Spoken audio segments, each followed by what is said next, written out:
Assalamualaikum warahmatullahi wabarakatuh.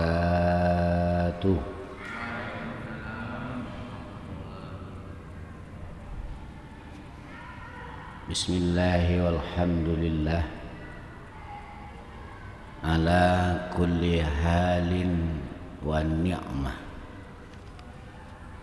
Asyhadu an la ilaha illallah wahdahu la syarikalah al-malikul haqqul mubin wa asyhadu anna muhammadan abduhu wa rasuluhu shadiqul wa'dil amin.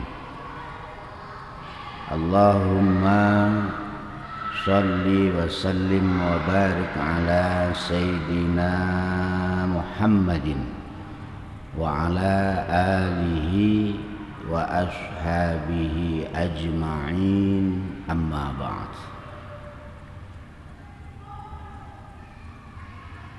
Ma'asyiral muslimin wal muslimat yang berbahagia, alhamdulillah, pertama sekali mari kita bersyukur kepada Allah Subhanahu wa ta'ala, di mana dengan izinnya, kasih sayangnya, rahmatnya, kita kembali dapat melanjutkan pengajian istiqomah setiap Selasa malam Rebu, Masjid Jami' Syekh Burhanuddin yang sama-sama kita banggakan.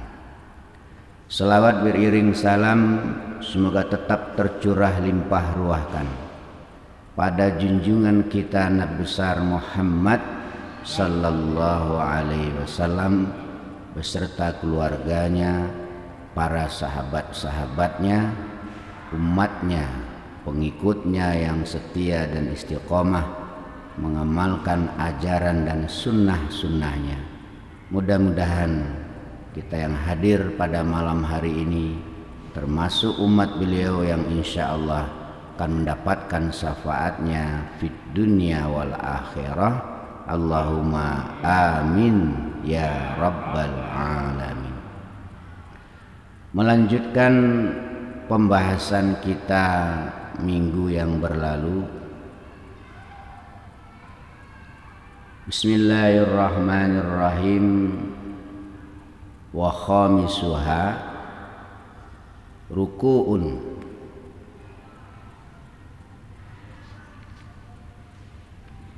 bin hinain bihaisu tanalu rahatahu wa huma ma adal asabi'i minal kafaihi fala yakfi usulul asabi'i rukbataihi.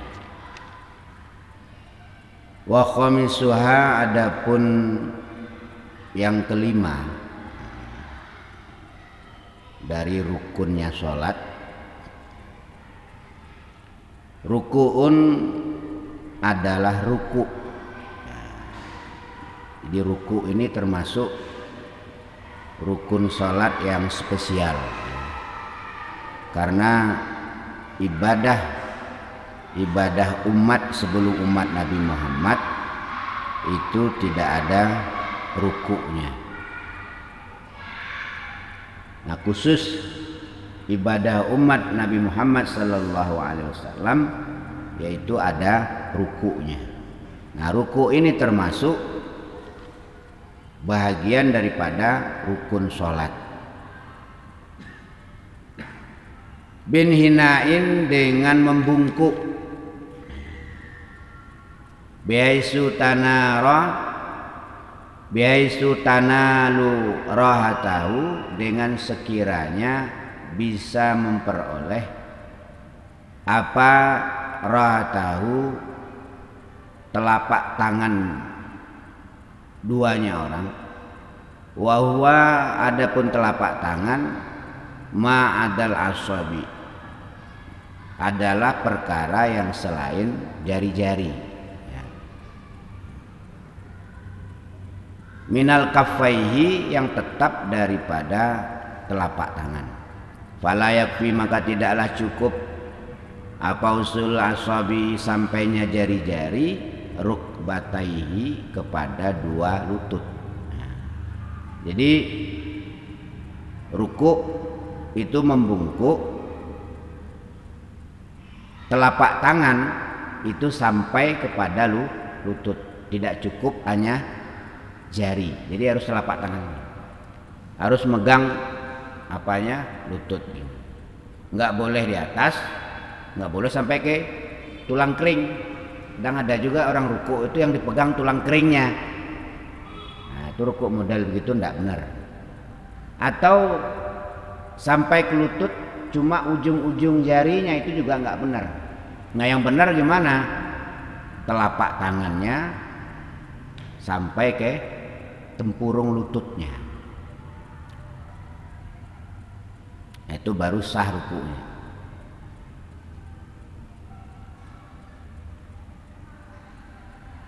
Lau aroda, jika menginginkan siapa orang, wasan ahuma, apa meletakkan dua telapak tangan, alaihima, atas dua lutut, ya. Inda i'tidalil khilqati,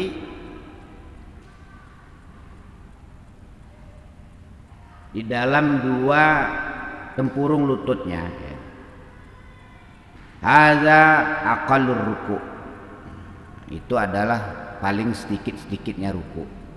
Jadi walaupun dia melengkung, ya, karena ada juga orang ruku itu punggungnya itu kayak setengah lingkaran. Ada yang kepalanya naik, ada yang kepalanya turun. Tapi asalkan dua telapak tangannya sudah sampai di lututnya, itu setidak-tidaknya sedikit-sedikitnya ruku, tapi tidak sempurna.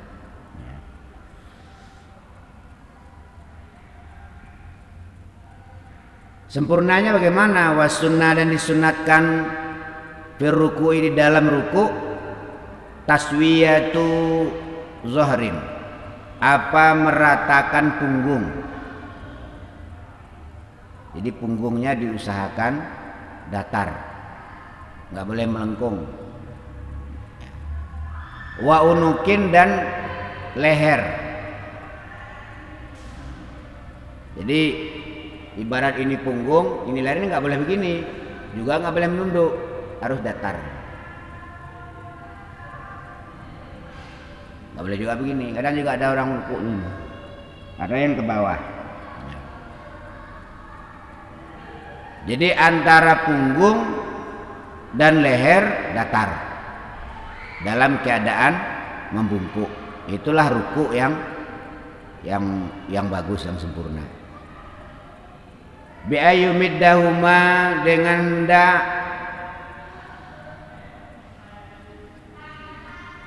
memanjangkan siapa orang, hatta yasira, sehingga jadi apa punggung dan lutut tadi itu, apa punggung dan leher, kasafinatil wahidati, seperti sehelai papan atau selembar papan. Jadi antara punggung dan leher itu sudah seperti selembar papan. Jadi begini. Nah, jadi harus lurus nih, nggak begini, juga nggak begini. Nah, itulah ruku yang sempurna. Lil i'tibai, karena ikut Rasulullah. Nah, begitulah caranya Rasulullah ruku, antara punggung dan leher sejajar. Kemudian dua telapak tangan, bukan jari-jari tangan, memegang kedua lutut. Tidak boleh di bawah lutut, juga tidak boleh di atas lutut.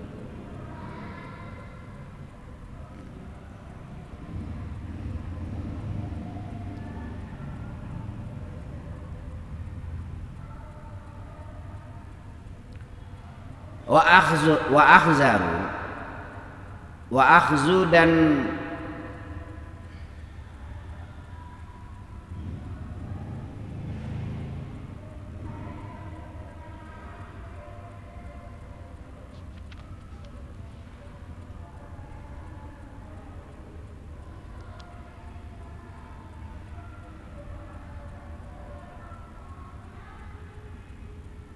Mata udah mulai konslek juga nih, harus pakai kacamata juga kelihatannya. Udah mulai nggak kelihatan nih.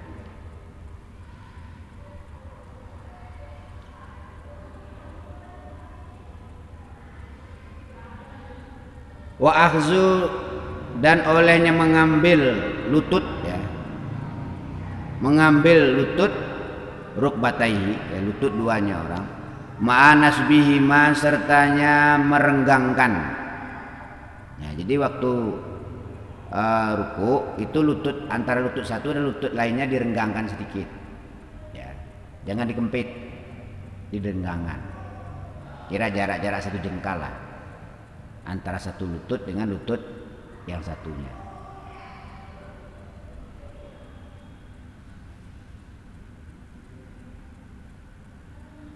Wa tafriqihima, dan membenggangkan lutut dua tadi ya, bikafaihi, dengan dua telapak tangan. Jadi kalau ruku lututnya agak direnggang, kemudian kedua telapak tangannya memegang lutut telapak tangannya. Ma'a kasfihima, dalam sertanya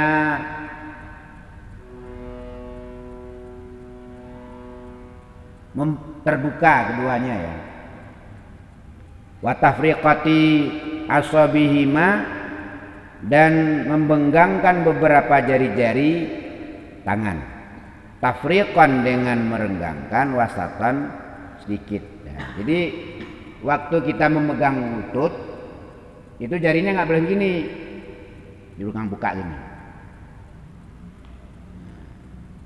jangan ini. Kalau perempuan begini, dirapat ya. Bedanya perempuan sama laki-laki itu, kalau laki-laki agak membuka ya, takbirnya juga agak membuka. Kalau laki-laki begini, Allahu Akbar. Kalau perempuan begini, Allahu Akbar.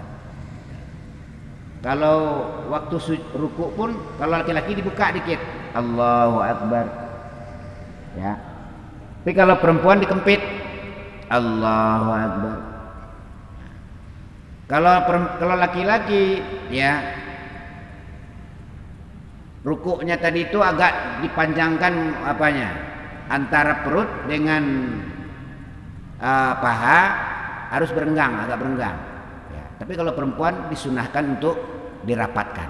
Nah itu bedanya laki-laki mah perempuan, itu masih masalah ruku tadi. Jadi jarinya dibuka begini, oleh begini. Waktu takbir pun jarinya dibuka begini, oleh begini. Kalau perempuan ditutup gini, Allahu Akbar. Laki-laki Allahu Akbar. Jadi lagi bukan Allahu Akbar. Kalau perempuan rapat ya. Ini kewajiban nih, yang udah punya istri wajib untuk mengajarkan sholat istrinya. Kalau seandainya istrinya nanti nggak pandai sholat, itu yang akan masuk neraka duluan suaminya. Kenapa? Karena istri tanggung jawab penuh suami selama masih jadi istrinya, dunia dan akhirat. Makanya banyak besok suami-suami yang masuk neraka gara-gara istrinya. Kenapa? Suaminya ngaji sementara ilmunya nggak disampaikan sama istrinya di rumah.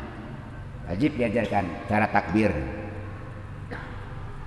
Jadi kalau perempuan dikempit ya, dirapat Allahu Akbar, laki-laki dibenggang Allahu Akbar. Begitu pula sendakapnya. Kalau laki-laki direnggang Allahu Akbar gini ya. Kalau perempuan itu diajarin sama istrinya nanti itu. Kalau laki-laki buka, perempuan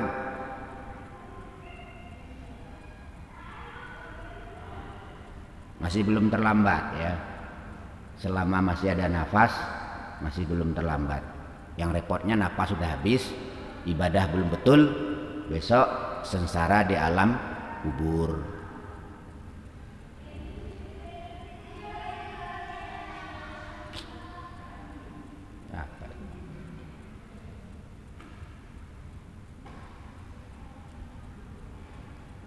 Kita teruskan. Wa qalu subhana rabbiyal azimi wa bihamdi salasan. Wa qalu dan disunatkan membaca mengucapkan subhana rabbiyal azimi wa bihamdi salasan 3 kali. Nah, itulah bacaan tasbih waktu ruku, subhana rabbiyal azimi wa bihamdi.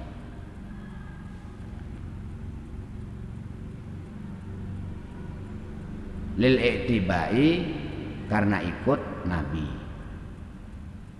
Wa qalu tasbih adapun lebih sedikit-sedikitnya tasbih fi di dalam ruku, wa fi sujudi dan di dalam sujud marratan sekali atau minimal 1 kali. Subhana rabbil azimi wa bihamdi itu pas ruku. Kalau pas sujud subhana rabbiyal a'la wa bihamdi minimal sekali, standar 3 kali, paling banyak 11 kali. Jadi kalau sholat sunat ya sholat tahajud, sholat witir, nah ini kalau bisa 11 kali ya ruku, karena ruku itu adalah untuk menetralisir angin dalam badan kita. Jadi supaya angin itu tidak berlebih ya. Orang kalau kelebihan kadar angin gampang kalut, gampang heror. Nah, cara untuk menetralisirnya biar angin itu stabil dalam diri kita, berlama-lamalah ruku di dalam sholat. Nah, ruku itu mewakili sifat angin. Di angin itu selalu berjalan. Jadi orang kalau kelebihan kadar angin, pikirannya nggak bisa tenang. Duduk mau berdiri, berdiri mau duduk, duduk mau tidur, dalam rumah mau keluar, tiba di luar mau ke rumah lagi, nggak ada kestabilan. Kenapa? Karena berlebih kadar anginnya. Bagaimana cara menetralisirnya, menstabilkannya, yaitu dengan cara ruku. Maka ruku dalam sholat itu kalau lagi galau agak lama, baca 11 kali. Subhana rabbiyal azimi wa bihamdi, subhana rabbiyal azimi wa bihamdi. Itulah obat galau, itu anti galau itu. Jadi jangan galau terus pergi ke tempat tamasya ya, di situ memang galaunya hilang ya, tapi nanti sampai di rumah kambuh lagi. Karena apa? Pergi ke tempat-tempat wisata itu obat galau sementara ya. Apalagi kalau pergi ke tempat wisata itu duitnya duit utangan. Mau jalan-jalan ke Taman Mini misalnya, terus utang tetangga. Mungkin di Taman Mini fresh, senang. Nanti sampai di rumah bingung lagi. Apalagi ditagih sama tetangganya, mana utangnya? Nah, tambah bingung. Jadi Islam telah menyiapkan obat anti galau, yaitu dengan cara ruku dalam sholat. Maka waktu ruku kalau sedang galau, baik galau urusan keluarga ya. Sekarang ini yang galau yang luar biasa itu urusan duit. Ya, urusan beras habis, urusan kontrakan datang, urusan bayar anak sekolah belum punya duit. Ya, apalagi yang punya kreditan motor urusan ditagih dealer. Itu galau. Supaya galau ini enggak jadi penyakit. Nah, maka dinetralisir dengan memperpanjang ruku di dalam sholat. Apa yang dibaca? Subhana rabbiyal azimi wa bihamdi 11 kali.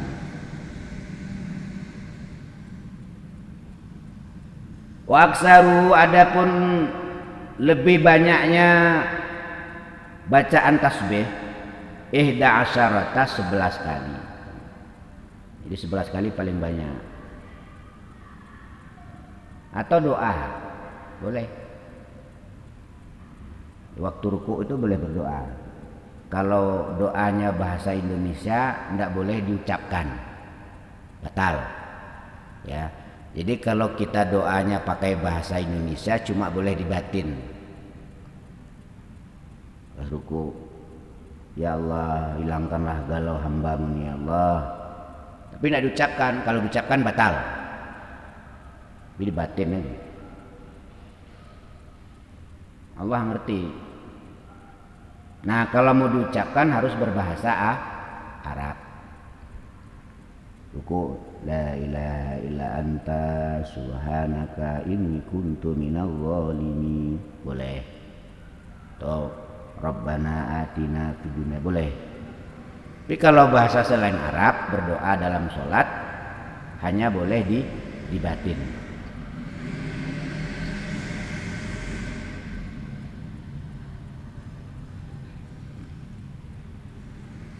Wa yazidu dan menambahi siapa orang, wa yazidu man dan menambahi siapa orang nadban halnya sunat. Nambahi doa, Allahumma laka raka'tu wa bika amantu wa laka aslamtu khasha'alaka sam'i wa basari wa mukhi wa azmi wa asabi wa sya'ari wa basari. Nah itu kalau panjang doanya ya. Nah, kalau kita yang lagi bingung nih sulit untuk menghafal. Jadi doanya dibatin aja. Nah, mintalah kepada Allah, fungsikanlah senjata doa itu. Sekarang ini dah waktunya umat Islam memungsikan senjata doanya. Kata Nabi, ad-doa silahul mu'min. Doa itu adalah senjatanya orang yang beriman. Nah, kalau punya senjata, ada masalah, gunakan senjatanya. Artinya apa? Perbanyaklah berdoa. Doa yang mustajab itu kalau dari segi waktunya diantaranya adalah 2/3 malam jam 1. Itu kalau galau jangan tidur. Ya, 2/3 malam ambil air wudu, sholat 2 rakaat, sholat tobat, atau sholat hajat, atau sholat tahajud.